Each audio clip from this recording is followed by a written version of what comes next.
ఆస్తులు అమ్ముకున్నా, వ్యాపారాలు మానుకున్నా.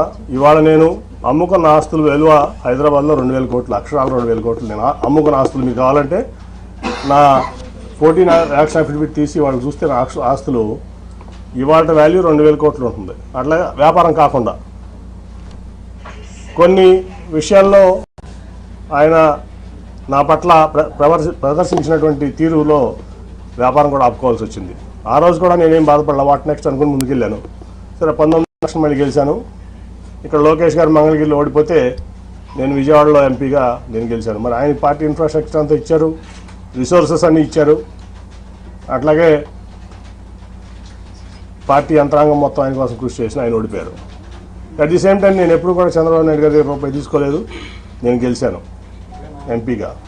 ఆ తర్వాత చాలా పరిణామాలు మీరు చూశారు. అనేక రకాలైన ఆయన మనుషులను పెట్టి నన్ను అవమానపరచడం జరిగింది. అట్లాగే ఫైనల్గా వచ్చేబడి కార్పొరేషన్ ఎలక్షన్లో సీటు మేయర్ సీటు లేడీ అయినప్పుడు నేను జనరల్గా ఢిల్లీలో ఉన్నాను. ఫోన్ చేసి కార్పొరేషన్ ఎలక్షన్స్ ఏం చేస్తున్నావు అని అడిగారు నన్ను చంద్రబాబు నాయుడు గారు. ఏం లేదు సార్, నేనేం ఆలోచించలేదు, ఇన్ఛార్జ్లు ఉన్నారు కదా వాళ్ళు చూసుకుంటున్నారంటే, కాదు మేయర్ అభ్యర్థి ఎవరిని పెడుతున్నారు అంటే నాకు తెలియదు సార్ అన్నా.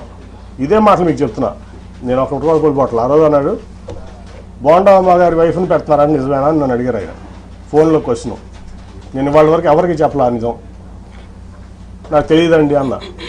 లేదు అది జరిగితే చాలా ప్రమాదకరం, నువ్వు ముందు మీ కుటుంబంలో మీ కూతురులో ఉన్న పెట్టు అంటే, లేదండి వాళ్ళు ఈ ఆలోచన లేదు, వాళ్ళకి రాజకీయంలోకి వచ్చేది ఆలోచన లేదంటే, కాదని చెప్పి 3 రోజులు నన్ను ఆయన ఇబ్బంది పెట్టారు, ఆయన బలవంత పెట్టారు, ఇబ్బంది కాదు.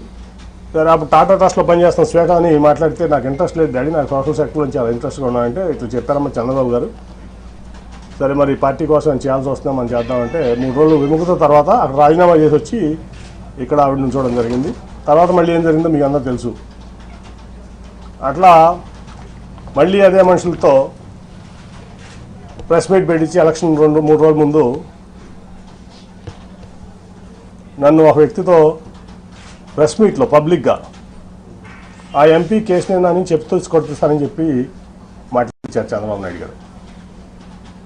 ఆ ఎంపీ కేసునేనా అని చెప్పు తీసుకొడతానని చెప్పి ఒక క్యారెక్టర్లెస్ పర్సన్ పార్టీ ఎంపీని అన్నారు.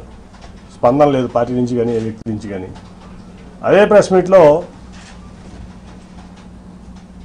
ఒక పాలిట్ బ్యూరో సభ్యుడు గొట్టంగాడి ఎంపీ అన్నాడు, అయినా స్పందన లేదు. 50 మంది కార్పొరేటర్లో 44 మంది పోటీ చేస్తే 50 మంది ఓడిపోయారు. సరే గెలిచేవాళ్ళు ఓడిపోయేవాళ్ళు అది తర్వాత సంగతి. వీళ్ళ ప్రెస్ మీట్ వల్ల పార్టీ చల్లా చెదురైపోయింది.